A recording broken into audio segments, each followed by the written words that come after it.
Now let's get down to lifting. And this is really problematic for me. There are some people who are suggesting it's okay to have deviated postures, non-neutral postures when you're deadlifting. And they have various scientific explanations for it. With what, if you really understood the biomechanics, you would see the flaws, and I can or cannot get into them. If that's your choice. That would be a bit more Sure. Detail than you're looking for. But anyway, when you go over the history of someone who's hurt their back deadlifting, the vast majority of the time they will say, I was out of position. In other words, the thrust line, or there was something odd about that lift. No one had coached them in a strategy to make the correction. So the thrust line is the line that goes from the bar, the center of the bar, straight down to the center of the earth. It's through gravity. The joint, as it's positioned away from that thrust line, determines the joint load.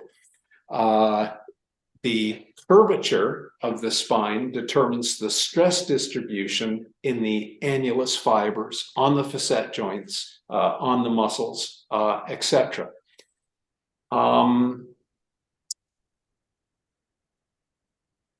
What defines good posture? It's one that spreads out the stress concentration evenly. If you lose that position, it migrates stress from a tissue that can bear high load onto a more vulnerable one, and then the person says, oh yeah, that's the time I hurt my back.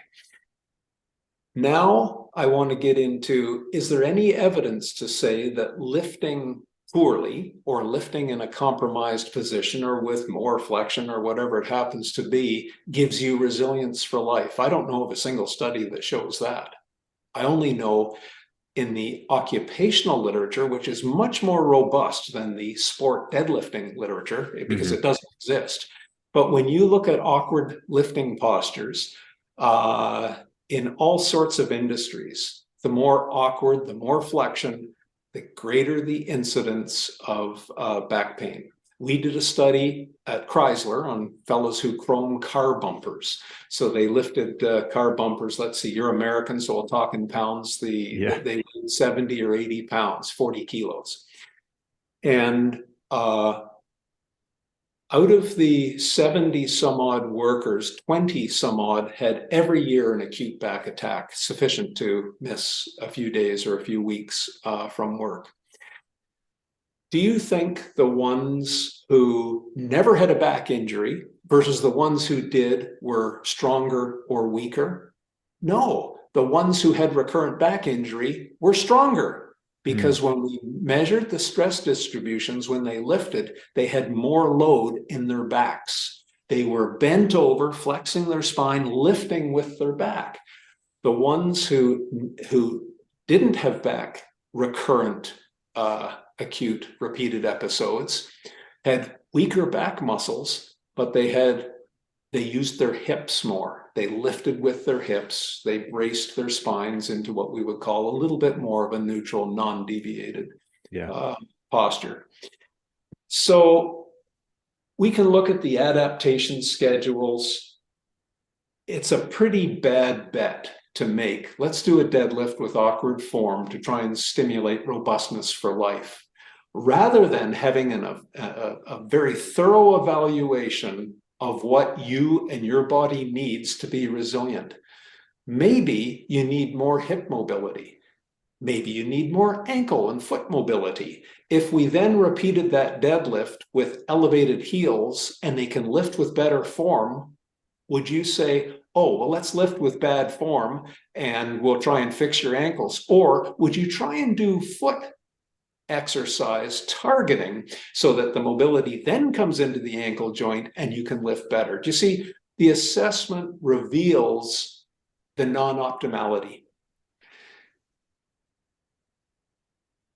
So you see my point. Figure out what is the mechanism and attack that very strategically, but never compromise lifting form.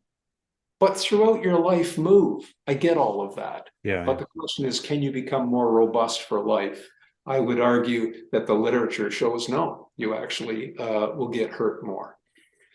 Yeah, that's very interesting. And I think, and I don't know I don't specifically know if I who. explained that very well, but No, I think you did, and I don't know what specific people are putting out there to deadlift with bad form. I know, like I said before, there was the whole barbell medicine debate, and one thing that I did find was that I believe both of you, while you might differ in certain areas, you both seem to take the approach of, okay, so if a movement is hurting, you can back off from that and maybe gradually introduce it over time, assuming that it's not triggering pain too much, modifying form, maybe doing an accessory type exercise, depending on what, like, let's take a squat. If it's hurting, it seems like maybe both of you would take the approach of slowly implementing maybe an increased range of motion over time, and having your body adapt to a lower stimulus until you can get used to it.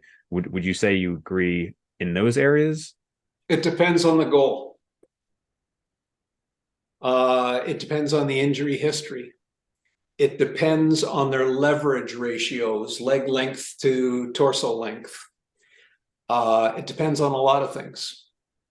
So there are some body types that are so better suited for certain postures. I can get into those specifically if you like. That'd be Um, interesting, I think. Yeah. yeah, if you're here's something else as well. If you take a thin willow branch, you can bend it back and forth, and it won't create stress. But a willow branch will not support much compression. It just bends and buckles. Mm-hmm. If you take a thick branch, it'll bear a lot of compression, but it won't bend. It will shatter because its neutral axis to the outside of the branch is a big radial distance. So the stresses are very high. So when you see someone saying, well, there's a fellow on YouTube who did 10,000 sit-ups and his spine didn't explode. Now, do you think he has a thick spine or a thin spine? I don't need to go to YouTube because I know the only plausible answer. He has to be a slender spined small person. Right, to be able to You balance see it. what Yeah. I mean? Because that's architecturally the only body type that would do well under those situations. Do you know, and I've worked with quite a few of them, the World Strongman competitions. Sure. You're aware of many great deadlifters and squatters and whatnot. Do you know any of them that train with sit-ups? I'm not aware if they do. No, I don't know a single one because the adaptations of that deviated posture wouldn't allow them to get the stiffness. And if they were skinny, willowy people, they wouldn't be world strongman Right, competitors. You right. needed a certain stiff, large, thick skeleton to even start with. That's a ecological selection issue. But anyway, I don't know if that. It does. What I was going to ask, even just to kind of go a little further on that, do you feel like that's mostly a genetic thing? People who are, let's say in this example, thicker or thinner, or do you think it's largely based on the training that they've done for years, then allowing them or kind of putting them into one of those groups? Well, it's both. When you look at the podium winners at the Olympics, do the shot putters look like the discus throwers? Do they look like the javelin throwers? Do they look like the 100-meter women? Do you know what I mean? Yeah. So you can look at an athlete on the podium and almost guess the sport that they were in. Right. Yeah. Okay, so that speaks to the mechanical advantage and disadvantage and injury resilience of certain body types. Then there's the question, can you adapt to do a physicality through repeated exposure and training? Well, I gave you the example of myself and doing one deep squat a day. If I didn't do that, I would lose it. There's no question. I've been there. Mm. But if I did more deviation with load, I wouldn't keep the ability to do it because I'd be injured before I regained my ability. And that's the dance that I think we're talking about now.